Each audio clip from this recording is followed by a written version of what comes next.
acquitted themselves different class, so I was really pleased with it, yeah.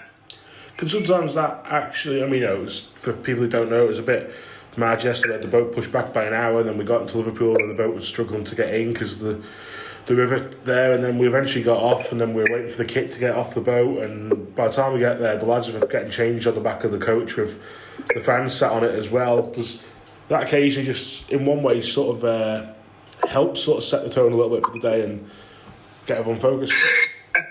It certainly made the speech easier before the game.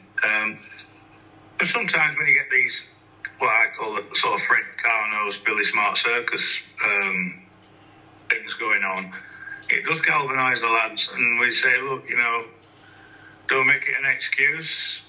It is an excuse, but go out there and get on with it quickly, and let's do a hit and run, which is basically what we're trying to get, that steely mentality anyway into an away performance. And we've had 2 away wins now, and we've got to really look for transfer that into home victories as well now. What was it about? Because you set them out with it was pretty standard sort of 4-4-2 that we went out with Joe and Adam up front. What was it that you were sort of looking for out of them two in particular? Because that seemed to be an early focus for how you were going to get at City. Well, I mean, we said that, look, we don't know much about them. They're obviously down there with us. Had a couple of wins recently in a game abandoned, but so look, stay close together as you can, and that's what the trick is with 4-4-2, to occupy the centre halves. And we'll see what transpires. And what happened was we quickly worked out that they weren't blessed with a lot of pace at the back, and we would get some joy in behind. And so the first goal that Joe scored was an example of that, where we've been mentioning about if a ball's rearing up like a cobra in midfield, help it on and in behind, and that's what Steve Whitley did with the ball that reared up. He flicked it on, helped it on over the top, and Joe's outrun them, and then it's a cool finish.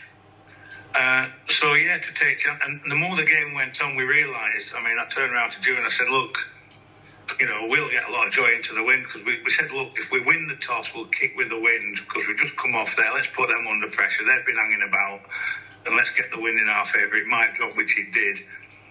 And we'll see how the game, opens up. And sure enough, I said to him, look, we'll get a lot of joy in behind them second half as well, which we did, into the wind, which subsequently did drop quite a bit.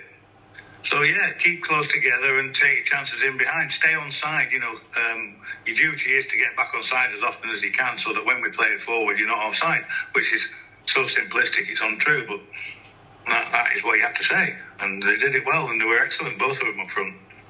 And at the opposite end, I think it was only Bainesy played last week out of that back four that started the game, especially. Well, the back four that played the whole game actually started. The back four were magnificent. They just absolutely bossed it, really. Mikey Williams, take me out to him. I didn't know. I encountered him dozen plus years ago when I was back with Hurty with the Island, and to me he was just a flying winger, but he's so adept at other positions, and he was brilliant at centre half, as was Sam, who went in. He was very comfortable there. And then Kyle's come in at right back, excellent job, and Josh very suited to left back. And so the back four were brilliant as well. To be honest, right across the team it was a proper performance, a really gritty performance. And the only disappointing thing is conceding that goal, which I have said, and I'll say it again, we couldn't keep a clean sheet in the Chinese laundry at the moment, but we'll have to work on that. But that was their only one real passing movement they put together all game, and we just got a little bit tired and let a runner go. But the rest of the game, that whole team bossed it. Some of the wing play was outstanding with Steve, where he cajoled it all the way down the line, and we've been saying to do, occupy it, let us get out. And Boothie doing the same on the other side.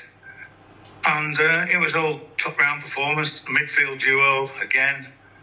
Pinney, that's where he's suited to in the midfield. I'm very pleased with him. And Sammy was just an engine all day, and a lot of quality as well. So it was a complete performance. all round, and Blair cool at the back as well. So very happy. So can't ask for more, really. Well, I can ask for more, and I will. Just one sort of thing without going too much into the officiating. Do you think you should have had a penalty yesterday afternoon? Well, here we go again. More Billy Smart Circus stuff. I mean, I don't know why we don't run on to away games to Benny Hill tune, because it was like farcical, and I don't get what he can't see about that penalty.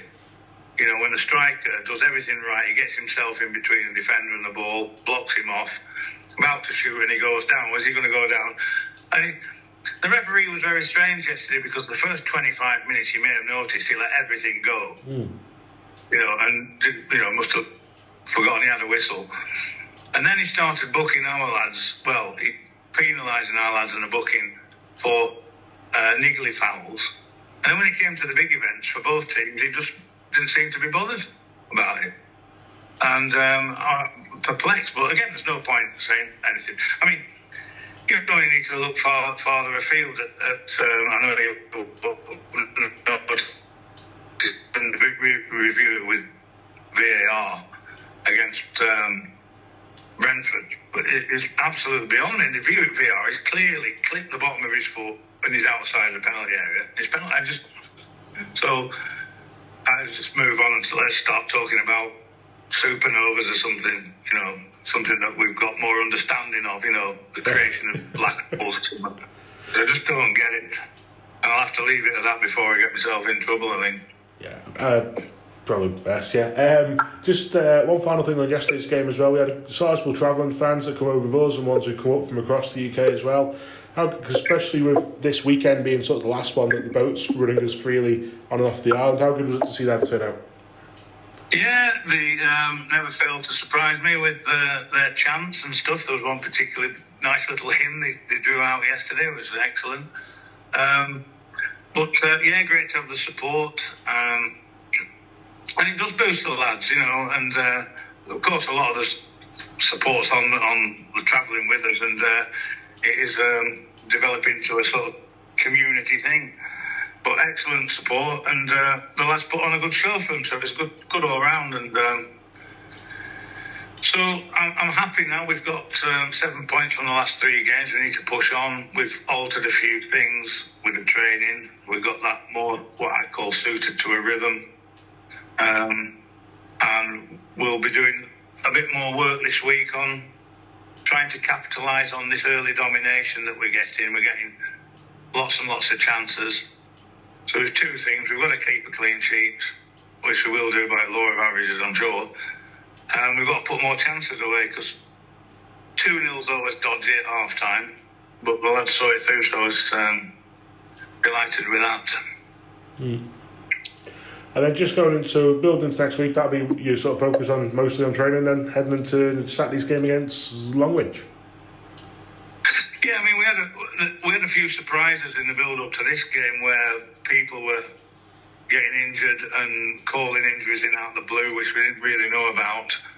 But, you know, I was careful to say, look, it doesn't matter when it doesn't now with the performance with what was more or less a complete change back 4, and people slotting in and doing great jobs. So we're building a squad, you know, now. I will not use the word that begins with G and ends with P, modern speak. We are building a squad that are all capable of playing that first team football. So there's going to be competition for places with people like Bestie coming back.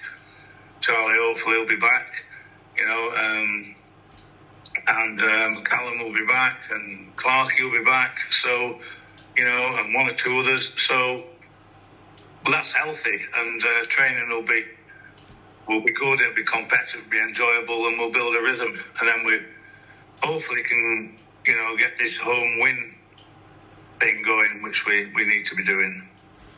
Grand. Well, we'll hopefully see that as this weekend. Cheers for your time, Rick. Like I say, take time out of you preparing your Sunday roast. But we'll see you in the week. We're coming round now, so we'll enjoy that and watch a bit of footy. All right. Brilliant. Cheers, Cheers. Sam. Speak to you later. See you, Troll.